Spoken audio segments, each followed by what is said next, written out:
ಚಾಲಕನ ಅಜಾಗರೂಕತೆ ಹಾಗೂ ಬಸ್ ಚಕ್ರದ ಸವೆತದಿಂದಾಗಿ ತಲಪಾಡಿಯಲ್ಲಿ ಉಂಟಾದ ಭೀಕರ ಅಪಘಾತದಲ್ಲಿ 6 ಮಂದಿ ಸಾವಿಗೀಡಾದ ಘಟನೆಗೆ ರಾಜ್ಯಾದ್ಯಂತ ಶೋಕ ಮತ್ತು ಆಕ್ರೋಶಕ್ಕೂ ಕಾರಣವಾಯಿತು. ಈ ಘಟನೆಗೆ ಪ್ರತಿಕ್ರಿಯೆ ನೀಡಿದ ಊರವರು ಇಂದು ಬೆಳಗ್ಗೆ ಗಡಿ ಪ್ರದೇಶದಲ್ಲಿರುವ ಮುಖ್ಯ ರಸ್ತೆಯಲ್ಲಿ ಸಾರಿಗೆ ಬಸ್ಗಳನ್ನು ತಡೆದು ಆಕ್ರೋಶವನ್ನ ವ್ಯಕ್ತಪಡಿಸಿದ್ದಾರೆ. ಗ್ರಾಮಸ್ಥರು ಮುಖ್ಯವಾಗಿ ಸವೆದ ಚಕ್ರಗಳುಳ್ಳ ಸಾರಿಗೆ ಬಸ್ಗಳ ವಿರುದ್ಧ ತೀವ್ರ ಆಕ್ರೋಶವನ್ನ ವ್ಯಕ್ತಪಡಿಸಿದ್ರು. ಈ ಹಿನ್ನೆಲೆಯಲ್ಲಿ ಸ್ಥಳಕ್ಕೆ ತಲುಪಿದ ಪೊಲೀಸರು ಹಾಗೂ ಮೋಟಾರು ವಾಹನ ಇಲಾಖೆಯ ಅಧಿಕಾರಿಗಳು ಸಹ ಆಗಮಿಸುತ್ತಿದ್ದ ವೇಳೆ ಬಸ್ಗಳ ತಪಾಸಣೆಯನ್ನ ಕೈಗೊಂಡರು.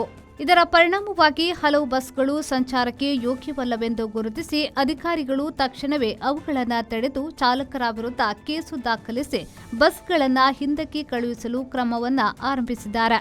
ಸಾರ್ವಜನಿಕರ ಜೀವ ತೆತ್ತಿರುವ ಸರ್ಕಾರ ಹಾಗೂ ಸಾರಿಗೆ ಇಲಾಖೆ ಹೆಚ್ಚು ಗಮನ ಹರಿಸಬೇಕೆಂಬ ಒತ್ತಾಯದ ನಡುವೆಯೂ ಈ ಕ್ರಮ ನಡೆದಿದೆ.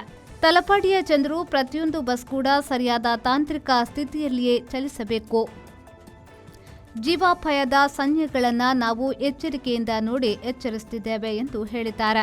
ಈ ಘಟನೆಯಿಂದಾಗಿ ಇನ್ನು ಮುಂದೆ ಸಾರಿಗೆ ಇಲಾಖೆ ನಿರ್ಲಕ್ಷ್ಯವಿಲ್ಲದೆ ಪ್ರತಿ ಬಾರಿ ತಪಾಸಣೆ ನಡೆಸಬೇಕೆಂಬ ಮಾತುಗಳು ಕೂಡ ಸಾಮಾಜಿಕ ಮಾಧ್ಯಮಗಳಲ್ಲೂ ಕೂಡ ಕೇಳಿಬಂದಿದೆ.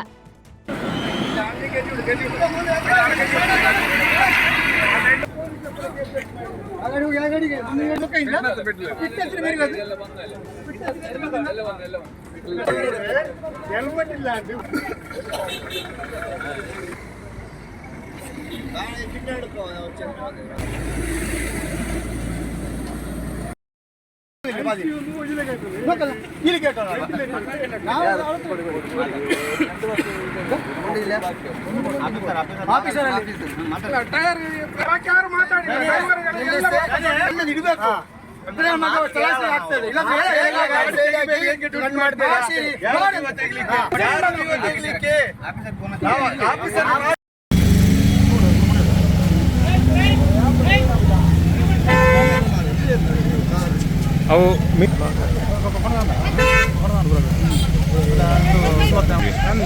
ಒರಿಯಂದಿ ಆಯ್ತದಲ್ಲ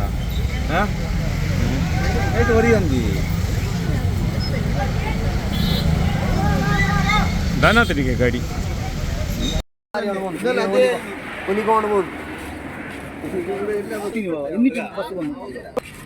ಬ್ಯಾಗ್ ಇಲ್ಲ ಪುಟ್ಟಿಲ್ಲ ಎಂದುಳ್ಳು ഒരു സാധനം ഇല്ല യാതൊന്നും ಬೆನ್ಮಕ್ಕನ ಪಟವಾಡ ಹಚ್ಚೊಂಡು ಕರ್ನಾಟಕ KSRTC ಬಸ್ಸಿನ ಅವಸ್ಥೆ ಈಗ ನೋಡುವಾಗ ಗೊತ್ತಾಗ್ತದೆ. ಪ್ರತಿಯೊಂದು ಬಸ್ಸಿನ ಫ್ರಂಟ್ ಟೈರ್ ಫ್ಲಾಟ್ ಆಗಿದೆ. ಫಿಟ್ನೆಸ್ ಇಲ್ಲದೆ ಜನರನ್ನು 50-60 ಜನರನ್ನು ಎತ್ತಿಕೊಂಡು ಹೋಗುವ ನಾವು ಪಬ್ಲಿಕ್ ಸಾರಿಗೆ ಸಂಸ್ಥೆ ಎಂದು ಹೇಳುವಾಗ ಇದರ ಫಿಟ್ನೆಸ್ ಯಾವುದೇ ಇನ್ಶೂರೆನ್ಸ್ ಈಗ ನೋಡುವ ಕೆಲವು ಬಸ್ಸಿಗೆ ಇನ್ಶೂರೆನ್ಸ್ ಸಹ ಇಲ್ಲ. ಇದು ಇಲ್ಲದೆ KSRTC ಯಾವ ರೀತಿಯಲ್ಲಿ ಜನರ ಜೀವವನ್ನು ಇದು ತೆಗೆಯಲಿಕ್ಕೆ ಆಗುತ್ತಿಲ್ಲ. ಅದರಿಂದ ಇಲ್ಲಿ ಒಂದು ನಾವು ಎಲ್ಲ ಸಾಧಾರಣ ಜನಗಳು KSRTCಯನ್ನು ಆಶ್ರಯಿಸುತ್ತದೆ. ಯಾವುದೇ ಒಂದು ಜೀವಕ್ಕೆ ಒಂದು ಬೆಲೆ ಕೊಡದೆ ಕರ್ನಾಟಕ KSRTC ಈ ರೀತಿಯಲ್ಲಿ ಹೋಗುವುದಾದರೆ ಇದರಲ್ಲಿ ಜನರಿಗೆ ಸಕ್ತವಾದ ಪ್ರತಿಷೇಧವಿದೆ. ಇದು ನಾವು ಇದಕ್ಕೆ ಮೊದಲು ನಾವು ಕರ್ನಾಟಕ ಮ್ಯಾಂಗ್ಳೂರು KSRTCಗೆ ನಾವು ದೂರು ಕೊಟ್ಟಿದ್ದೇವೆ. ಆದರೆ ಯಾವುದೇ ಇಷ್ಟರವರೆಗೆ ಪರಿಹಾರ ಆಗಲಿಲ್ಲ. അപകടങ്ങൾ വെറും KSRTCയുടെ ഇൻഷുറൻസ് ഇല്ലായ്മയും അതുപോലെ ഫിറ്റ്നസ് ഇല്ലായ്മയും കാരണം മാത്രമല്ല, അതൊരു പ്രധാന കാരണമാണ്.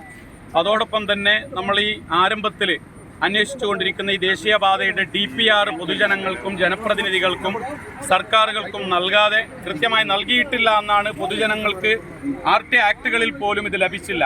അതുകൊണ്ട് തന്നെയാണ് അശാസ്ത്രീയമായ രീതിയിലുള്ള ഈ റോഡ്, ഈ വളവിൽ ദേശീയപാതയുടെ ഇരുവശത്തുമുള്ള സർവീസ് റോഡുകൾ അത് ഒരു വാഹനത്തിന് പോലും കൃത്യമായി സഞ്ചരിക്കാൻ പറ്റുന്ന അവസ്ഥയിലല്ല ക്രമീകരിച്ചിരിക്കുന്നത്. സ്ഥലത്താണ് നമ്മളുള്ളത്. തലപ്പാടി എന്ന് പറയുന്ന കേരള കർണാടകയുടെ ബോർഡറിൽ ഇവിടെ KSRTC ബസ് 2 എണ്ണം വന്നു. രണ്ടിനും ടയർ ഫ്ലാറ്റാണ്. കഷണ്ടി തല പോലെയാണ് ആ ടയർ ഉള്ളത്. ഇത്രക്കും അപകടകരമായ രീതിയിൽ പിന്നെ ഒരു കൃത്യവിലോപമാണ് KSRTC കർണാടക ഇവിടെ ചെയ്തുകൊണ്ടിരിക്കുന്നത്. ഇന്നലെ സംഭവിച്ച അപകടം അതിൻ്റെ മുഖ്യ കാരണം ഈ ടയർ ശരിക്കും ഇല്ലാത്തതാണ്.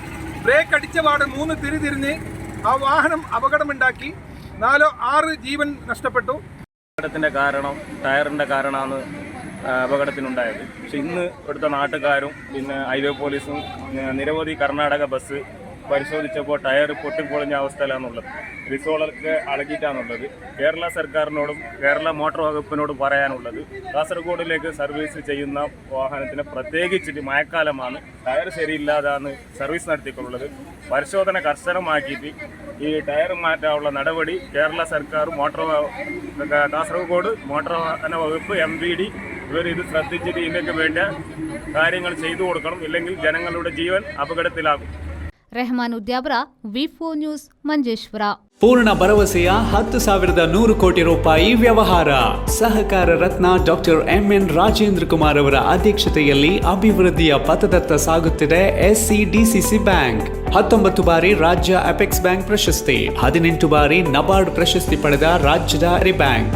SCDCC ಬ್ಯಾಂಕ್ ಜನೋಪಯೋಗಿ ಸಾಲ ಯೋಜನೆಗಳು, ಕೃಷಿ, ಹೈನುಗಾರಿಕೆ, ವ್ಯಾಪಾರ ಉದ್ದೇಶಗಳಿಗೆ ಸಾಲ, ಸ್ವಸಹಾಯ ಗುಂಪುಗಳಿಗೆ ವೇತನಾಧಾರಿತ ಸಾಲ, ಕೈಗಾರಿಕೆ ಮತ್ತು ಸೇವಾ ಘಟಕ ವಾಸ್ತವ್ಯದ ಮನೆ ಸಾಲ ಸೌಲಭ್ಯ, ಚಿನ್ನಾಭರಣ, ಈಡಿನ ಸಾಲ, ವಾಹನ ಸಾಲ, ಶಿಕ್ಷಣ ಸಾಲ, ಆಕರ್ಷಕ ಬಡ್ಡಿ ದರದಲ್ಲಿ ತಕ್ಷಣ ಸಾಲ ಮಂಜೂರು.